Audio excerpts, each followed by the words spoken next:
R. Newman, and this is August 2017's Helios Tarot Forecast, drawn to match and speak to your personal astrological zodiac sign. Check out my website, IamHelios.com, and investigate all that I have to offer there, personal readings, courses, etc., and subscribe if you would like to receive updates. Also follow the link below to Annie Botticelli's Storyteller forecasts and be fascinated by how astrology plays into this all so beautifully. Okay, let's get started. Alright, Sagittarius, here is your 5-card tarot spread for the month of August. We see here you have a central theme, 2-dimensional timeline options, a past section, and a fate section. So you have the Knight of Wands, the Princess of Wands, the Lovers, the Three of Swords, and the Priestess. A lot of stuff going on here, a lot of forces at work. So in your central theme, you have the Knight of Wands, which in itself really expresses this. The Knight of Wands is extremely active. If you're not aware already, all of these court cards correspond with all 16 of the Myers-Briggs personality profiling system. So 16 court cards, 16 profiles, and no coincidences there. So the Knight of Wands in your central theme, that which embodies that which you're going through right now and sort of defines the nature of the overall arc of this tarot spread as a whole, is the ENTJ, or the extroverted, intuitive thinking judger, a leader, somebody who's visionary, somebody who is also argumentative, somebody who likes to plan and take charge, according to that plan that they have developed, somebody who has a very low tolerance for incompetency and has a very commanding presence. So you're here to make big change in this moment, in this window of time. In considering these 2-dimensional timeline options, you can be profoundly effective and influential, so consider that. Never doubt yourself. Never doubt yourself at all for a second. And so, in the absence of doubting yourself, you can make one of two choices here, one of which is embodied by the Princess of Wands on the same suit, another one of the court cards, which corresponds with the INTP. So introverted, intuitive thinking perceiver. So quite different from the Knight of Wands, but still within the same suit.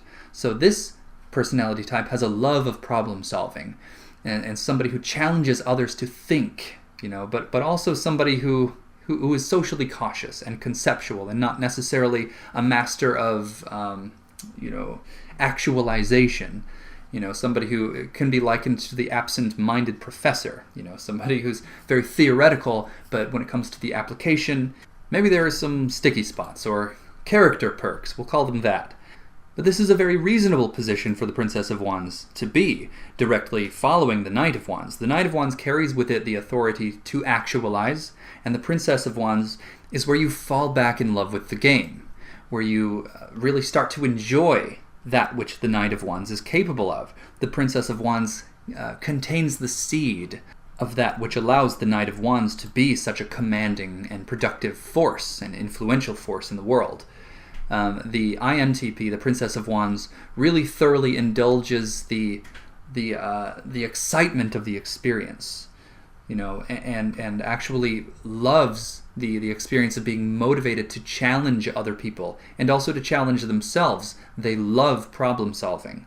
An authentic love for that which the Knight of Wands, her father, is capable of, is innate in her. So how do you go about choosing this path? By choosing to do the things that you love. By choosing to focus on the aspects of your life that you most thoroughly enjoy, as a means to bring about the quality of life that the Knight of Wands would like to see, so as to bring about the level of inspiration and satisfaction and optimism and courage and confidence that the ENTJ, or the Knight of Wands, requires to be a leader. A leader that demonstrates, a leader by example, somebody who inspires competency. And then, of course, the Princess of Wands approach takes a little of that edge off of the Knight of Wands, where the Knight of Wands just will not tolerate incompetency. The Princess of Wands will challenge others to become more competent. So along this path, you would consider creative, fun, new, inventive ways to go about doing exactly that, to inspire people to think more, to consider something residing just beyond their usual stomping grounds. To consider a much larger picture. You don't necessarily have to have a complete sight on this larger picture. You simply need to know that it's there, and that natural Sagittarian optimism will kick in and drive the whole process home. So what's the other option? the Lover's card. So at this point, it becomes really apparent that the choice that you're faced with has little to do with choosing one theme or one type or one experience over another that's drastically different. This is actually a matter of where you choose to focus, what you choose to be allegiant to. The Princess of Wands extends herself out in all directions, whereas the Lover's card chooses something specific or someone specific, someone quite different from you. One particular subject that needs your attention, focusing on that, and then applying all of that Knight of Wands energy in the Princess Wands method to that person or that subject or that part of your life that needs correction. The particular subject of your life that the Knight of Wands is being critical of, that particular part of yourself or maybe another person that needs to be led, that needs to be inspired. So the Lovers is a card of actually devoting yourself to something or someone so different, and forgiving and synergizing, integrating and accepting. This is an alchemical process, a fusion of opposites, creating gold from lead. So really, you're almost guaranteed to be successful with either of these choices. The Princess of Wands, of course, can be anything, can be everything, can be many different things. But the Lover's card is one where you make a specific choice. The Lover's path is the one upon which you focus on one particular person or one particular subject. Either way, you're pretty well off because it's leading to the Priestess. You're going to be reconnected with the source of your power. The Priestess is the cosmic soup, the wellspring of inspiration that moves through her companion card, the Magus. The Magus is, of course, the one who wields the power and creates.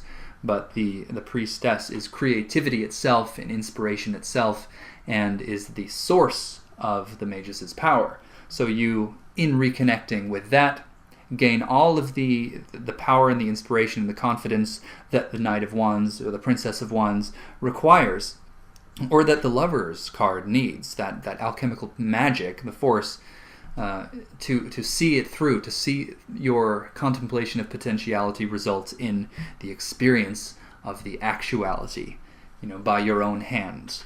And this was all inspired by the experience of the Three of Swords, the experience of sorrow.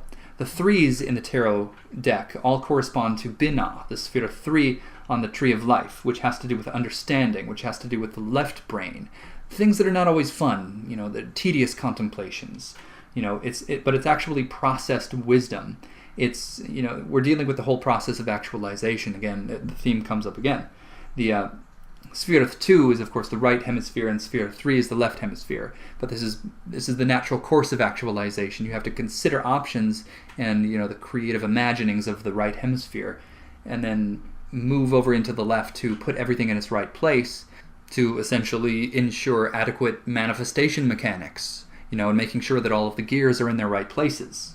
So sphere 3, as manifest through swords or through air, is indecision, not knowing what to do, where to turn, what to say, how to act, how to best help out, how to help yourself, how to help another, how best to approach the situation. So it's an interesting thing to see that a consequence derived from indecision, which is the theme of the Three of Swords, would result in the Knight of Wands. The point at which you step into a state of power so as to correct the situation. This is a testament to what you're capable of. To step into such a prominent, dominant, and powerful and confident position, such an influential position as the Knight of Wands, from a state of not really knowing what to do.